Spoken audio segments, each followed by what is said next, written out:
every city, every city's got something cool. Like you go to St. Louis, you're gonna go to the Arch. But then there's so many other things too that people don't even know about that you can go see in these different cities. Like everyone knows about the Statue of Liberty, everyone knows about the Arch, everyone knows about the Stone Arch Bridge in Minneapolis. But what about all the other cool, random stuff? That's when you might see the more genuine parts of the town. When you get off the tourist part, you might talk to the locals and they might tell you where to go. Or we always find ourselves trying to go to the bad neighborhoods, like the worst of the worst. Like Detroit, we're in the worst neighborhood in the United States of America.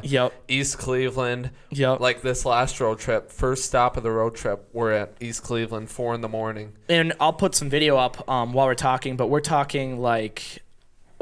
people are not going to believe the kind of stuff that you'll see in these horrible neighborhoods because it looks like it's directly out of a movie. We're talking like just tires, couches, houses burnt down, like people sleeping cars shot up. Oh yeah, cars shot up. As a movie maker, you're getting inspiration from. You see a lot of graffiti. And people think I guarantee a lot of people think that's stuff like out of a movie. Like there's bad neighborhoods, but you're not going to see a car shot up. You're not going to see cars with like lifted off the ground, all the tires missing.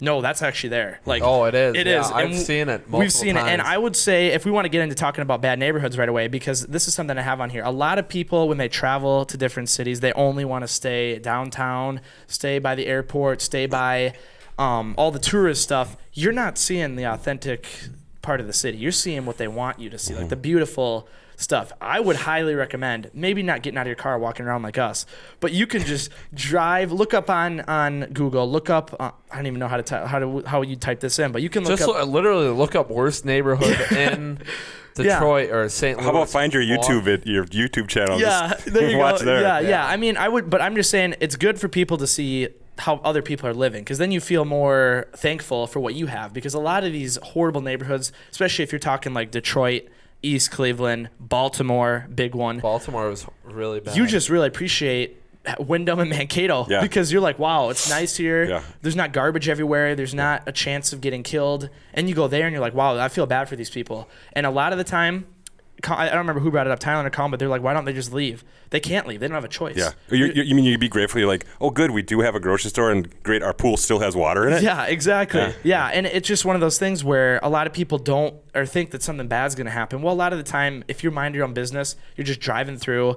I wouldn't recommend going out in the middle of the night like us and walking around, doing stuff like that. You wouldn't take your family on your vacations? No, this is more... National Lampoon's vacation. Yeah, this is more of a friend group. This is definitely what we're going to tell you in this podcast episode is something you do with your friends. Like, this is an adventure. If you want to go out, have a really good time, and see stuff that you're only going to see when you're young. You're not going to bring your kids here someday. There it is, ladies and gentlemen. Yeah.